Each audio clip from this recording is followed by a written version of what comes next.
सीता के पति का नाम ले लेके नीता के पति का काम कर रहे हैं। দিল্লির ককরোচ আন্দোলন নিয়ে এই সময় আমি মানুষকে দেখছি দ্বিধা বিভক্ত। সমর্থন করব না সমর্থন করব না।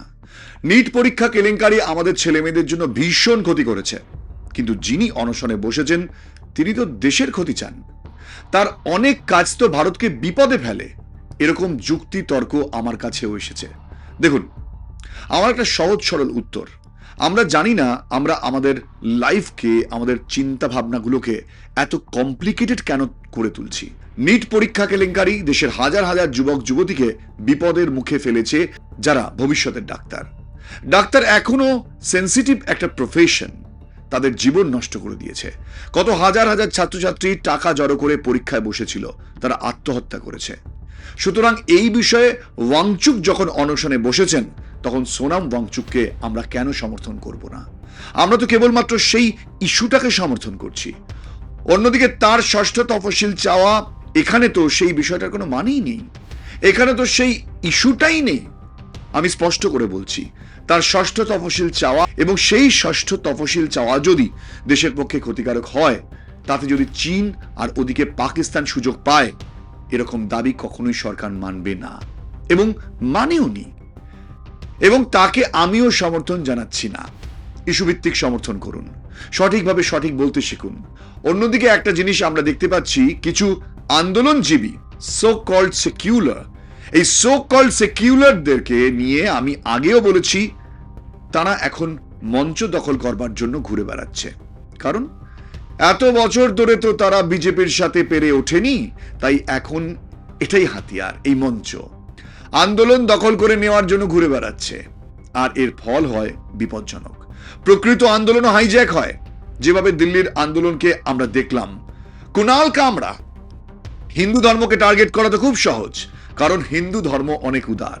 এটা যদি অন্য কোনো ধর্মের বিরুদ্ধে কিছু বলতেন, কত ক্ষমতা আছে দেখি, বলুন দেখি, কার ঘাড়ে কত মাথা, সেটা তো আপনারা জানেনই। আর কতদিন আপনারা এই রাজনীতিগুলো খেলবেন তার মঞ্চের উপরে উঠে? দিল্লিতে হাজার হাজার স্টুডেন্টের উপর লাঠিচার্জ হলো, রক্তাক্ত হলো। আপনাদের তো দেখছি কেবলমাত্র মঞ্চ দখল করে পলিটিক্যাল মঞ্চ বানিয়ে বিজেপির বিরুদ্ধে রাজনীতি করা ছাড়া আর কোনো প্রকৃত উদ্দেশ্য নেই। এবং এইটা করে আপনারা যত রকমের মঞ্চ আছে তাকে দখল করে নোংরা করে দিচ্ছেন। যেভাবে রাম এবং সীতা, হিন্দু ধর্মের পবিত্র এই ঐশ্বরিক চরিত্রকে নিয়ে আবার নোংরামি করলেন আপনি। पहले तो मैं कहना चाहूँगा कि ये जो सरकार है, ये जो कर रही है, ये बहुत सालों से कर रही है, और हमने देखा है कि ये लोग बस सीता के पति का नाम ले लेके नीता के पति का काम कर रहे हैं। আপনি পারতেন অন্য কোনো দেশে গিয়ে সেই ধর্মের কোনো দেবদেবীকে নিয়ে এইরকম একটা কথা বলতে, বা মনে করতাম এটা আপনি আম্বানিকে টার্গেট করেছেন বা নীতা আম্বানিকে টার্গেট করেছেন, কিন্তু না, আপনি সেই রামকে টেনে আনলেন। অন্য ধর্মের কোনো আস্থা বিশ্বাসকে নিয়ে এই ধরনের কথা বলতে পারবেন আপনি? না, পারবেন না। কারণ আপনি জানেন তারা তাদের ধর্মকে নিয়ে হিন্দু ধর্মের মতোই উদার নয়। তার জন্যই আপনাদের সাহস বেড়ে গেছে। আপনি যে কথাটা সেদিনকে শ্রীরামচন্দ্র এবং সীতা মাকে নিয়ে উচ্চারণ করলেন না, সেটা আপনি অন্য জায়গায় পারতেন না। কিন্তু এটা করে আপনি যে আসল নিট কেলেঙ্কারি নিয়ে আন্দোলন, সোনাম ওয়াংচুক যে অনশন করছেন বা অনশনে বসেছিলেন, সেটা কি সমর্থন করছেন, নাকি নিজের এজেন্ডা ফুলফিল করতে একটা মঞ্চকে ব্যবহার করছেন? এরকম অনেকেই রয়েছেন যারা দিল্লির অনশন মঞ্চটাকে ব্যবহার করবার জন্য সেখানে ঘোরাফেরা করছিল, এবং এখন সরকার থেকে কড়া পদক্ষেপ নেওয়ার পরে তারা আরো বড় ইস্যু পেয়ে গিয়েছে এবং তারা সেটা ব্যবহার করতে আবার নেমে পড়েছে। দেখুন, অনেকেই হয়তো আমার এই ভিডিওটা দেখে বলছেন যে এই তো আপনি আবার ঘুরে যাচ্ছেন। না, আমি এখনো বলছি নিট পরীক্ষা কেলেঙ্কারি এই শতাব্দীর সব থেকে বড় জঘন্য অপরাধ, এবং সেখানে যারা যারা অপরাধী তাদের কঠোর শাস্তি চাই। এমনকি যদি প্রয়োজন পড়ে ধর্মেন্দ্র প্রধান, তাকে ইস্তফা দিতে হবে। যেসব ছাত্রছাত্রী অনশনে বসেছে তারা অন্যায় তো করেইনি, বরং এই মঞ্চে তারা তাদের যোগ্য ন্যায়ের অধিকারেই লড়াই করছে। আমার প্রবলেম তাদেরকে নিয়ে, এই কুনাল কামরার মতন লোকদের নিয়ে, যারা যে কোনো মঞ্চ দেখলেই অকারণে উঠে হিন্দু ধর্মকে অপমান করে চলে যায়। আসলে তাদের ভেতরে রয়েছে বিজেপি বিরোধিতা, হিন্দু ধর্ম, সনাতন ধর্মের বিরোধিতা। যে কোনো আন্দোলন হলেই আপনারা গিয়ে নিজেদের সেই এজেন্ডা ফুলফিল করতে শুরু করে দেন। আমরা দিল্লির সোনাম ওয়াংচুক আন্দোলনকে নিয়েও দেখলাম একদল যারা বিজেপি বিরোধী, হিন্দু ধর্ম বিরোধী, সনাতন বিরোধী, তারা হঠাৎ করে গিয়ে এই মঞ্চটা দখল করতে শুরু করে দিলেন। শুনুন, বিজেপি বিরোধিতা করুন, রাজনৈতিকভাবে করতেই পারেন, আমার কিচ্ছু এসে যায় না।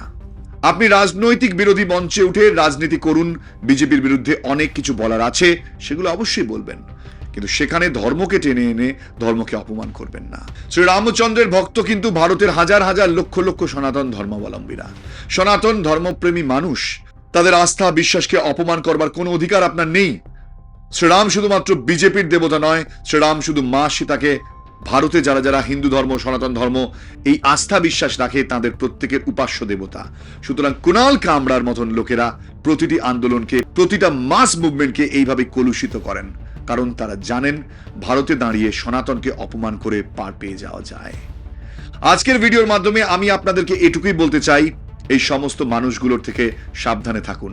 তার কারণ অকারণে সনাতন হিন্দু ধর্মকে অপমানের মাধ্যমে আপনারা যেভাবে আন্দোলনকে নিজের দিকে আনতে গিয়ে আসলে ট্রেনকে লাইনচ্যুত করে দিচ্ছেন, সেই জন্যই কোনো আন্দোলন তার সফলতার দিকে এগোতে পারছে না। আর কুণাল কামরা যে উক্তিটা শ্রীরামচন্দ্র এবং শ্রী মাতা সম্পর্কে করেছেন, তা নিয়ে তাকে আবারও ধিক্কার জানাচ্ছি। এই ছোট্ট ভিডিওর মাধ্যমে অনেকেই হয়তো ভাবতে পারেন, কোথায় সোনাম ওয়াংচুকের আন্দোলন নিয়ে তো কিছু বললেন না। যদি না দেখে থাকেন, যদি আপনি এই ভিডিওটি ফেসবুকে দেখে থাকেন, তাহলে ইউটিউবে আই এম বোস চ্যানেলে গিয়ে আমার গোটা ভিডিও দেখতে পারেন।